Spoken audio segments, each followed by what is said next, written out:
नमस्कार, आप सबका बहुत बहुत स्वागत है और आप देख रहे हैं शून्य से 100 तक। दोस्तों, हमारे इस शून्य से 100 तक चैनल पर आपका बहुत बहुत स्वागत है।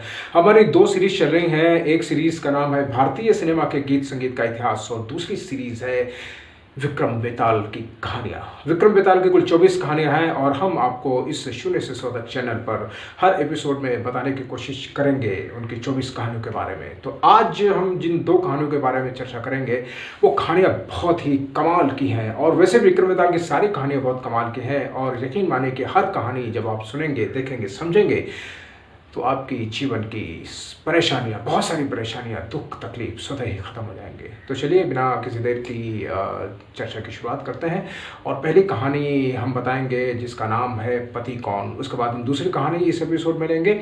तो अगर आप हमारे चैनल पर नए हैं तो चैनल को सब्सक्राइब कर दिए, लाइक कर दिए और कमेंट्स कर दीजिए ताकि हमारे और आपका रिश्ता प्यार वाला, मोहब्बत वाला बना रहे। तो चलिए चर्चा की शुरुआत करते हैं। पहली कहानी, पापी कौन। काशी में प्रताप मुकुट नाम का एक राजा राज करता था। उसके वज्र मुकुट नाम का एक बेटा था। एक दिन राजकुमार दीवान के लड़के को लेकर आखेट खेलने के लिए जंगल में गए। घूमते घामते उन्हें एक तालाब मिला। तालाब में बहुत ही सुंदर कमल के फूल खिले हुए थे और पक्षी चहचहा रहे थे, घने पेड़ लगे हुए थे और हंस किलोल कर रहे थे पानी में। उन दोनों मित्रों ने घोड़ों को वहीं पर बांध दिया और पानी में हाथ मुंह धोकर ऊपर महादेव के मंदिर में दर्शन करने के लिए गए। दर्शन करने के बाद जब वो बाहर आते हैं तो देखते क्या है कि तालाब के किनारे राजकुमारी अपनी सखियों के साथ स्नान कर रही है। दीवान का लड़का तो वहीं पेड़ के नीचे बैठ गया, लेकिन राजकुमार से रहा न गया। तो राजकुमार तालाब की तरफ आगे बढ़ गए और राजकुमारी को देखते ही वो राजकुमारी पर मोहित हो गए। राजकुमारी भी उन्हें अपलक देखती रही और राजकुमार से भी कुछ ना कहा गया, राजकुमारी से भी कुछ ना कहा गया।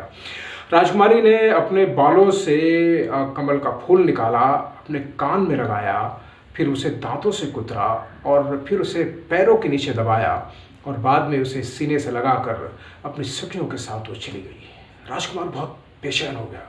राजकुमार को समझ नहीं आया कि मैं उससे मिलूँ तो कैसे मिलूँ।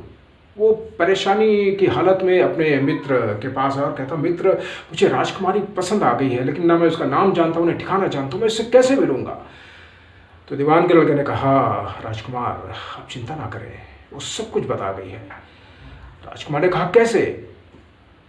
दीवान के लड़के ने कहा कि जब उसने अपने बालों के जूड़े से कमल का फूल निकाला और कान में लगाया तो इसका मतलब ये था कि वो कर्नाटक देश की रहने वाली है। जब उसने उस कमल के फूल को दांत से कुतरा तो इसका मतलब ये था कि वो राजा दंतबाट की बेटी है। और जब उसने पैरों के नीचे दबाया तो इसका मतलब ये था कि उसका नाम पद्मावती है। और जब उसने सीने से लगाया तो इसका मतलब ये था कि वो भी आपको पसंद करती है।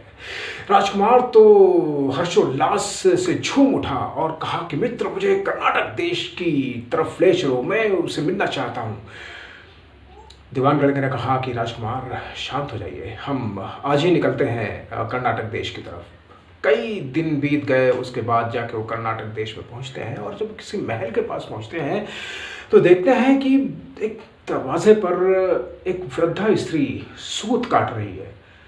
वो दोनों वहाँ पर जाते हैं और कहते हैं कि माँ जी, हम सौदागर हैं और हमें कुछ दिनों के लिए रहने के लिए आपका घर चाहिए। हमारा सामान पीछे आ रहा है, क्या आप हमको रहने की थोड़ी सी जगह देंगी।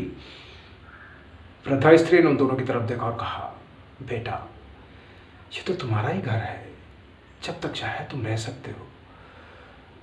फिर राजकुमार और दीवान लड़के ने पूछा कि माँ जी, आप क्या काम करती हैं।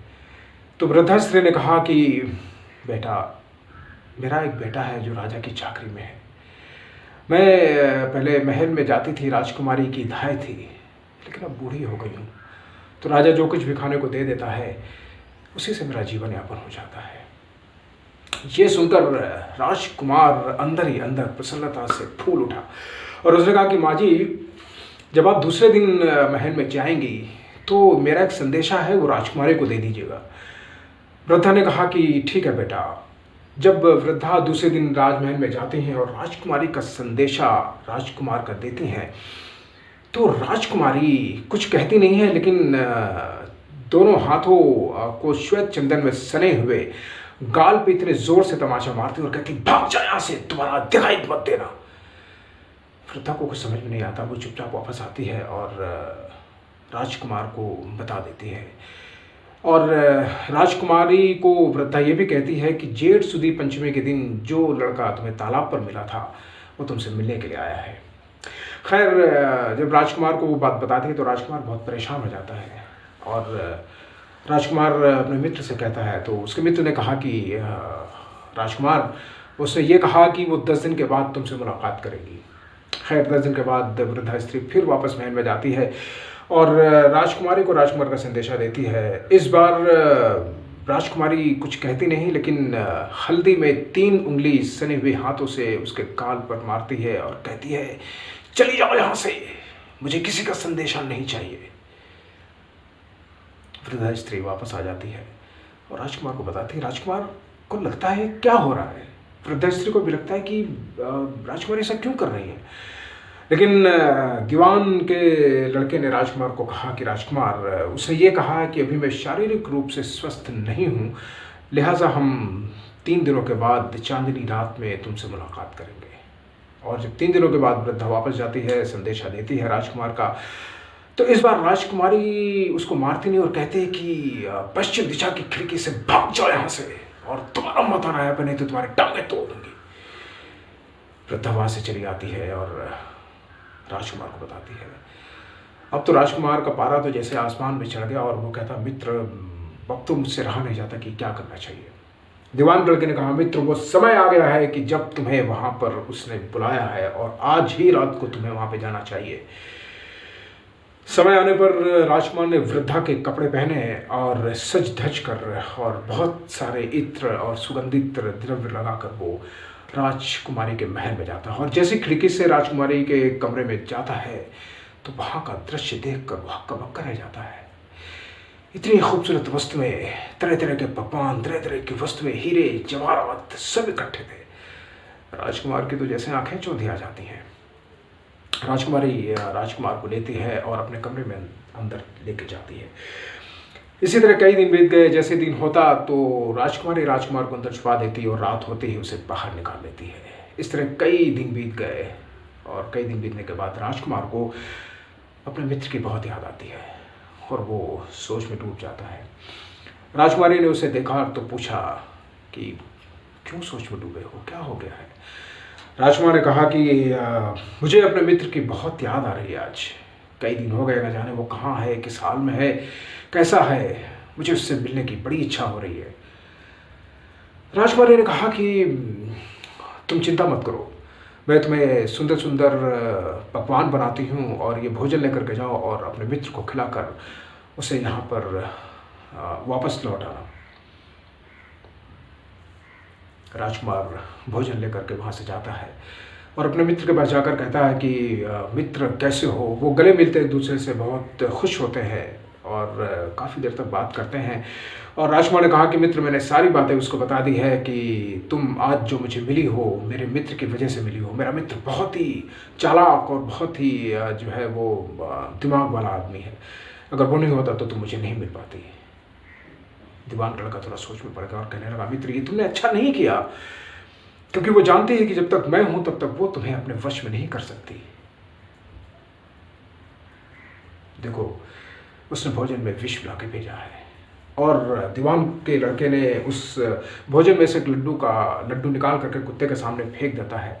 कुत्ता उसे खाता और मर जाता है। राजकुमार को देखकर बड़ा गुस्सा आता, बोले भगवान बचाए इस से मित्र, मैं दोबारा वहां नहीं जाऊंगा। दीवान लड़के ने कहा, नहीं मित्र, अब हमें एक ऐसा उपाय करना चाहिए जिससे कि राजकुमारी हमेशा हमारे साथ आ जाए और हम हंसी खुशी रहने लगे। तो दीवान के लड़के को राजकुमार ने पूछा कि क्या करना चाहिए। तो बोले, हम एक ऐसा उपाय करते हैं कि तुम आज रात को राजमहल में जाओ और जब राजकुमारी सो जाए तो उसकी जांघ पर त्रिशूल से एक चिन्ह बना देना और उससे सारे गहने लेकर तुम यहाँ पे आ जाना। राजकुमार ने वैसा ही किया और गहने लेकर के जब वो आते हैं तो दीवान लड़के ने कहा कि मैं योगी का भेष बनाकर मरकट में जा रहा हूँ और वहाँ पे मैं काली चौदस के दिन डाकनी मंत्र को सिद्ध करूँगा। तुम ये गहने ले जाकर बाजार में किसी स्वर्णकार के पास जाकर के बेच आना और अगर कोई पूछे तो उसे कह देना कि मेरे योगी ने दिया और उसे यहाँ ले आना। राजकुमार वैसे ही करता है और एक स्वर्णकार के पास जाता है, स्वर्णकार गहनों को देखता है और वो कोतवाल को बुला लेता है। कोतवाल उससे पूछता है कि तुम्हें गहने कहाँ मिले? राजकुमार कहता है कि ये गहने मेरे गुरु ने दिए हुए हैं। कोतवाल का पूछता है कि तुम्हारे गुरु कहाँ है? तो बोले वो मरघट में एक मंत्र सिद्ध कर रहे हैं। कोतवाल बोलता है चलो। तो कोतवाल, राजकुमार और वो साहूकार मरघट में जाते हैं और योगी बने दीवान लड़के से मिलते हैं। दीवान लड़के से पूछते हैं तो दीवान लड़के ने कहा कि मैं राजा को बताऊंगा। वो सारे लोग मिलकर के राजा के पास जाते हैं। तो राजा ने पूछा कि महाराज ये गहने आपको कहाँ मिले? तो दीवान के लड़के ने कहा कि महाराज मैं मरघट में डाकनी मंत्र को सिद्ध कर रहा था, तभी वहाँ पे एक राजकुमारी आई और वो गहने मैंने उस राजकुमारी से ले लिए। और उस राजकुमारी के जांघ पर एक त्रिशूल के चिन्ह का निशान भी है। राजा थोड़ी देर सोचता है और उसके बाद महल में जाकर के रानी से कहता है कि तुम राजकुमारी की जांघ पर देखो, त्रिशूल का चिन्ह का निशान तो नहीं है। राजकुमारी देखती है और कहती हाँ, उनकी जांघ पर त्रिशूल के चिन्ह का निशान है। राजा सोचते सोचते जब दरबार में आते हैं और योगी बने दीवान लड़के को एक कोने में ले जाते हैं और कहते हैं कि महाराज ऐसी दुष्ट स्त्रियों के लिए धर्मशास्त्र में कोई जगह है क्या? योगी बने दीवान के लड़के ने कहा महाराज गौ, बालक, स्त्री और अपने आश्रय में रहने वाले से अगर कोई दुर्घटना हो जाए या कुछ अगर गलती हो जाए तो उसे देश निकाला दे देना चाहिए।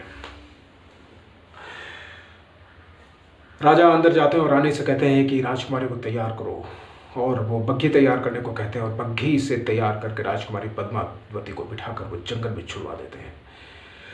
राजकुमार और दीवान का लड़का तो इसी मौके की तलाश में थे और वो राजकुमारी को लेकर के अपने नगर में आ जाते हैं और हंसी खुशी वहां पर रहने लगते हैं।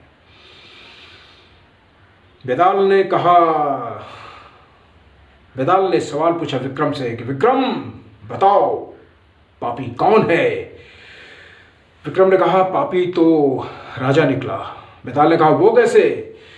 बोले राजकुमार ने तो अपना मनोरथ सिद्ध किया और दीवान के लड़के ने अपने स्वामी का कहना माना और कोतवाल ने तो राजा का कहना माना और असली पापी तो निकला राजा, जिसने बिना विचारे सोचे समझे अपनी बेटी पद्मावती को जंगल में छुड़वा दिया। तो इसलिए असली पापी तो राजा हुआ। तो बेताल ने कहा विक्रम ने कहा था तू बोलेगा तो मैं चला जाऊंगा। बेताल वापस पेड़ पर लटक जाता है और राजा को फिर लौटना पड़ता है। और जैसे ही राजा कंधे पर लाद कर बेताल को चलता है तो बेताल कहता है कि राजन मैंने पहले भी कहा था कि तू बोलेगा तो मैं चला जाऊंगा। जैसे मैंने पहले एक सवाल किया था उस सवाल का तो जवाब दिया, मैं चला गया, तो फिर वापस मैं तुझे एक कहानी सुनाता हूं और फिर अगर तू सवाल का जवाब देगा तो फिर मैं जा लटकूंगा। तो ले राजन मैं तुझे सुनाता हूं दूसरी कहानी। तो चलिए दूसरी कहानी शुरू कर दो। कहानी का नाम है पति कौन। यमुना के किनारे धर्मस्थान नामक एक नगर था और उसमें गणाधिप नाम का राजा राज करता था। उसी यमुना के तट के किनारे उसी नगर में एक ब्राह्मण भी तपस्या करता था। ब्राह्मण की एक बहुत ही होनहार और गुणवान एक लड़की थी जिसका नाम था मालती। तो एक दिन जब वो बड़ी हुई तो उसके ब्याह की चिंता ब्राह्मण, उसकी पत्नी और उसके बेटे को हुई और वो चिंता में पड़ गए कि बेटी का ब्याह करना है। एक दिन किसी यजमान की बारात में ब्राह्मण जाते हैं और बेटा पढ़ने के लिए जाता है। तभी दोपहर में उनके घर एक बहुत ही सुंदर, होनहार और गुणवान एक ब्राह्मण का लड़का आता है। ब्राह्मणी उसे देखकर बहुत प्रसन्न होती है और कहती है कि बेटा मैं तुम्हारे गुणों से बहुत प्रसन्न हूँ और मैं अपनी बेटी का ब्याह तुमसे करूँगी। यही बात ब्राह्मण जहाँ पे बारात में गया था वहाँ किसी लड़के को बोल कर कह के आया कि मैं तुम्हें अपनी बेटी का ब्याह तुम्हारे साथ करूँगी। यही वादा ब्राह्मण के लड़के ने भी किसी ब्राह्मण के लड़के से कर दिया। वो जब सारे लोग घर पे इकट्ठा होते हैं, ब्राह्मण, उसकी पत्नी और उसका बेटा, तो देखते क्या है, और दो लड़के, तो देखते क्या है कि वहाँ पे एक अन्य लड़का और भी है। तो ये सारे इकट्ठे हो जाते हैं। अब तीनों को समझ में नहीं आता है कि किसके साथ ब्याह किया जाए। लेकिन दैव योग से कुछ ऐसा हुआ कि लड़की को सांप ने काट लिया और लड़की मर गई। उन सारे लोगों ने बहुत कोशिश की लड़की को ज़िंदा करने की, लेकिन लड़की जीवित नहीं होती है। थक हार कर दुखी मन से सब लोग जाकर के उस लड़की का क्रियाक्रम शमशान में जाके कर देते हैं। और उसमें से एक लड़के ने हड्डियां रखी अपने पास और फ़कीर बनकर जंगल में चला गया। दूसरे ने राख की गठरी बांधी और वहीं पर कुटिया बनाकर रहने लगा। तीसरा योगी बनकर देश देश घूमने लगा। एक दिन की बात है कि देश देश घूमते घूमते ब्राह्मण को भूख लगी। उस तीसरे युवक को भूख लगी तो वो किसी ब्राह्मण के घर में भोजन करने के लिए बैठा। जैसे भोजन करने के बैठा और ब्राह्मणी जब भोजन परोसने के लिए आई तो ब्राह्मणी का छोटा बेटा उसके आंचल को पकड़ लिया और रोने लगा। ब्राह्मणी ने उसे समझाया, झिड़का, मारा, पीटा, लेकिन जब उस बालक ने नहीं माना तो ब्राह्मणी ने गुस्से में आकर उस बालक को उठाकर चूल्हे में झोंक दिया और वो बालक वहीं भस्म हो गया। यह देखकर उस युवक को बहुत गुस्सा आया और वो उठ खड़ा हुआ। घर वालों ने बहुत तरह कहा कि महाराज भोजन तो कर लीजिए। तो उस योगी बने युवक ने कहा कि नहीं, जिस घर में इस तरह की राक्षसी रहती हो उस घर में भोजन करना मेरे लिए असंभव है। मैं भोजन यहाँ पे नहीं कर सकता। और वो उठ खड़ा होता है। जैसे जाने को लगता है घर के गृह स्वामी ने उसे रोका और अंदर जाकर के वो एक संजीवनी विद्या की पोथी लेकर के आता है और संजीवनी विद्या का मंत्र पढ़कर उस बालक को जीवित कर देता है। ये देखकर उस युवक के मन में एक लालच आया कि क्यों ना ये पोथी अगर मुझे मिल जाए तो मैं भी उस कन्या को जीवित कर सकता हूँ। लिहाजा रात में वो युवक वहीं रुक गया और जब सब सो गए तो युवक पोथी लेकर के चुपचाप उस घर से निकलता है और सीधा मरघट में जाता है जहाँ पे उस लड़की को क्रियाक्रम किया गया था। तो वहाँ जाकर देखता है कि दोनों युवक पहले से बैठे हैं और आपस में बातें कर रहे हैं। तो इसने उनसे कहा कि मुझे संजीवनी विद्या की पोथी मिल गई और मैं संजीवनी विद्या का मंत्र जानता हूँ और मैं उस कन्या को जीवित कर सकता हूँ। तो एक ने अपनी झोली से हड्डियाँ निकाली, दूसरे ने राख दी और इसने संजीवनी मंत्र पढ़कर उस कन्या को जीवित कर दिया। जब वो कन्या जीवित हो गई तो ये तीनों आपस में झगड़ा करने लगे। किसने कहा नहीं मैं इससे ब्याह करूंगा, उसने कहा नहीं मैं करूंगा, उसने कहा मैं करूंगा। और ये करते करते आपस में लोगों ने बहुत झगड़ा किया। बेताल पूछा, राजन बताओ उसका असली पति कौन है? राजा विक्रम कहते हैं उसका असली पति तो जो अपनी गठरी में राख बांधकर और कुटिया बनाकर शमशान में रहता था वही उसका असली पति है, वही उसका असली हकदार है। बेताल बोलता वो कैसे? तो राजा विक्रम कहते हैं कि बेताल जिसने उसे जीवित किया वो तो उसके पिता के समान हुआ और जिसने उसकी हड्डियां रखी थी जंगल में चला गया वो उसके बेटे के समान हुआ, पर जिसने राख की गठरी बांध कर और वहीं कुटिया बनाकर दिन रात रहता था वही उसका असली पति है, वही उसका असली हकदार है। तो बेताल ने कहा, राजन मैंने कहा था तू मेरे प्रश्नों का उत्तर देगा तो मैं चला जाऊंगा, देख मैं फिर जाता हूं।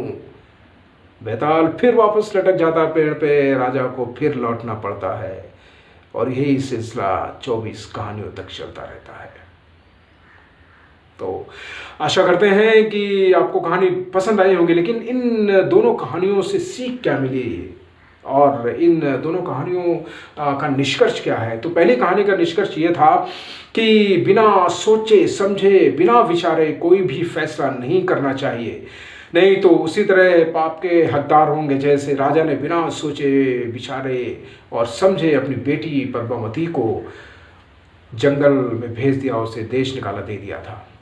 और इससे ये पता चलता है कि अगर दूसरी कहानी से पता चलता है कि अगर आप किसी से सच्चा प्रेम करते हैं, सच्चा प्यार करते हैं तो आप उससे अलग नहीं होते हैं, आप उसके साथ हमेशा रहते हैं। जैसा कि वो दूसरे युवक ने किया जो राख की गठरी बांधकर वहीं कुटिया बनाकर रहता रहा। भले ही वो उससे शरीर नहीं थी लेकिन उसको कहीं ना कहीं लगता था कि वो है यहाँ पर।